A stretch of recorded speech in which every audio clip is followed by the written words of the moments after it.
Mesdames et messieurs, bonsoir. Désolée de vous donner l'image de ma commode, de ma coiffeuse. Voilà. Parce que je ne suis pas maquillée, je ne suis pas apprêtée. Et c'est pour ça que je vous donne cette image-là. Mais derrière cette image-là, il y a un message que je vais véhiculer. Pourquoi est-ce que les policiers canadiens sont-ils frileux pour ne pas résoudre cette enquête? Posez-vous la question. Il y en a plusieurs. Faisons un quiz. Faisons un petit quiz. Pourquoi les policiers et les autorités canadiennes, les autorités de Trois-Rivières, sont-ils frileux pour résoudre cette enquête, à votre avis? C'est un quiz que je lance. Troisièmement, nous sommes africains. Nous savons ce que c'est la solidarité. Et surtout lorsque nous avons un frère ou une sœur qui est dans cette situation-là à l'étranger. Je parle de Alexandra Diengo Lumbai et je parle de sa maman. Commençons à faire une levée de fonds. Nous sommes très solidaires en Afrique. Nous allons mettre la pression sur les policiers canadiens. Parce qu'aujourd'hui, l'enquête, la résolution de l'enquête, parce que la maman de Alexandra Diengo Lumbai va prendre des avocats. Mais commençons à monter une cagnotte en ligne. Vous voyez comment ils sont? Parce que les Mundele, les Otangani, les Blancs que vous voyez là, leur affaire là, ça tourne beaucoup autour de l'argent. Montons une cagnotte. Faisons une levée de fonds pour soutenir la maman d'Alexandra, Martine Diengo Lumbai. Faisons ça. Ça, c'est une chose. Deuxième chose, la police canadienne a perdu beaucoup de temps par rapport à l'appartement de Louane. Parce que beaucoup d'indices se trouvent dans l'appartement de Louane où vivait notre fille, notre nièce, notre sœur, Alexandra Martine Diengo Lumbai. On aurait dû mettre sous scellé la chambre de Alexandra Martine Diengo Lumbai. On aurait dû mettre sous scellé la chambre aussi de Louane. Mais je vais vous dire encore quelque chose qui va vous choquer. Louane se sent à l'étroit dans cette ville maintenant. Si elle pouvait partir là, elle allait le faire. Et je vais vous donner aussi un autre indice, quelque chose qui me fait cogiter. Ça, c'est un peu le côté profiler. J'ai essayé de me mettre à la place de cette fille, de cette jeune fille qui est Alexandra Martine Diengo Lumbai, qui a une intelligence fertile comme moi. Parce que Alexandra n'était pas le genre à qui on fermait son clapet. C'est une intellectuelle.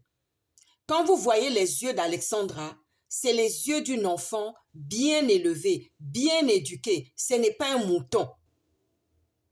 Ce n'est pas un mouton. Ce n'est pas un chaton. C'est parce qu'on lui a tendu un guet-apens. Est-ce que vous voyez ce que je vous dis là? Voyez-vous? Je me suis mise à la place de cette petite jeune fille. Parce que moi aussi, j'ai eu son âge. J'ai eu l'insouciance, mais je n'étais pas dans l'insécurité dans laquelle elle vivait, dans cet appartement. Elle aurait dû tout confier à sa maman. Et je sais que sa maman lui aurait demandé de sortir de cet appartement. Elle allait venir même rapidement lui dire, allez, je viens avec toi, on va trouver des solutions. Parce que sa maman là, c'est une battante. La maman d'Alexandra Martine Diengo Lumbai, c'est une battante. C'est pas n'importe qui. Vous-même, vous l'avez vu. Quand vous voyez cette petite qu'on a perdue, cette perle, cette étoile du Congo, de l'Afrique, hey! Bana, il faut qu'on se lève. Parce qu'il en va de notre honneur. Louane et ses complices continuent à jouir de la protection des policiers de Trois-Rivières. Moi, je ne vais pas me gêner de les accuser. Est-ce que vous voyez ça? Parce que ce sont eux qui ont des jalousies bêtes. Ils voyaient que la maman de Alexandra subvenait aux besoins de sa fille. Le papa et la maman, les parents d'Alexandra subvenaient aux besoins de leur fille. Ils étaient présents. Ils voyaient l'amour que Alexandra recevait de sa famille, de son papa et de sa maman et de la famille. Mais ça ne leur a pas fait peur d'aller programmer un assassinat sur la tête de Alexandra Martine Diengo Lumbai.